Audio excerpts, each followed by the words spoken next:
Morning 9:19 AM నుంచి నాకు కంటిన్యూగా థ్రెడ్స్ కాల్స్ వస్తున్నాయి. అదేవిధంగా దీంట్లో కొన్ని కాంటాక్ట్ నంబర్, ప్రైవేట్ నంబర్ కూడా వస్తున్నాయి. ఇంకొక వాట్సాప్ కాల్ వచ్చింది, మళ్ళీ వాట్సాప్లో వాయిస్ మెసేజ్ థ్రెడ్ కూడా అయినా చేస్తుండు ఫోన్లు చేసి.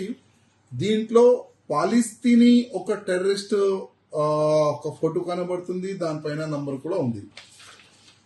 ఇది చేస్తాం, అది చేస్తాం, ధర్మం పట్ల నువ్వు అసలు పని చేయకూడదు, నువ్వు బంద్ చేసుకో, కన్వర్ట్ అయిపో నువ్వు, లేకపోతే నీకు నీ ఫ్యామిలీకి చంపేస్తాం.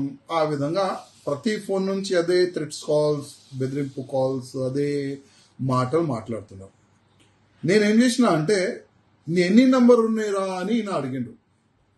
నేను చెప్పినా నాకు ఇంకొక నంబర్ కూడా ఉందిరా భయ్ అని చెప్పిన. గూగుల్లో సెర్చ్ చేసి తెలంగాణ ముఖ్యమంత్రి గారు రేవంత్ రెడ్డి గారు నంబర్ ఈయనకి ఇచ్చేసిన. నంబర్ ఎందుకు ఇచ్చిన అంటే, అప్పుడు మన ఎక్స్ ముఖ్యమంత్రి గారు కేసీఆర్ గారు ఉండే, అప్పుడు కూడా చాలా వరకు కంప్లైంట్స్ నేను ఇచ్చిన. ఒక్క వ్యక్తికి అరెస్ట్ చేయలేదు, ఎంక్వైరీ కూడా చేయలేదు. అసలు ఒక ఎమ్మెల్యేకి థ్రెడ్స్ కాల్స్ ఎక్కడి నుంచి వస్తున్నాయి. ఇప్పుడు ఏంటంటే కనీసం రేవంత్ రెడ్డి గారు అయితే నేను నంబర్ ఇచ్చిన, రేవంత్ రెడ్డి గారికి ఒకవేళ అయినా ఫోన్ చేసి థ్రెడ్ చేస్తే అప్పుడైనా ఒక మంచిగా ఎంక్వైరీ జరుగుతుంది. అప్పుడైనా ఈయన అసలు ఏ కంట్రీ వాడు ఉన్నాడు, ఈయనకి సంబంధించి ఈయన చెప్తుండు భారతదేశంలో మా మొత్తం స్లీపర్ సెల్స్ ఉన్నారు, అది ఉంది, ఇది ఉంది, నీ తెలంగాణలోని హైదరాబాద్లో చాలా వరకు మా వ్యక్తులు ఉన్నారు, ఎప్పుడైనా ఏదైనా చేయొచ్చు అని కూడా ఆయన చెప్తుండు. అప్పుడైనా రేవంత్ రెడ్డి గారికి నా మెసేజ్ కానీ ఫోన్ చేస్తే అప్పుడైనా ఒక్క ఎంక్వైరీ జరుగుతుందని రేవంత్ రెడ్డి గారు కూడా నంబర్ ఇచ్చేసిన, జస్ట్ ఎంక్వైరీ గురించి.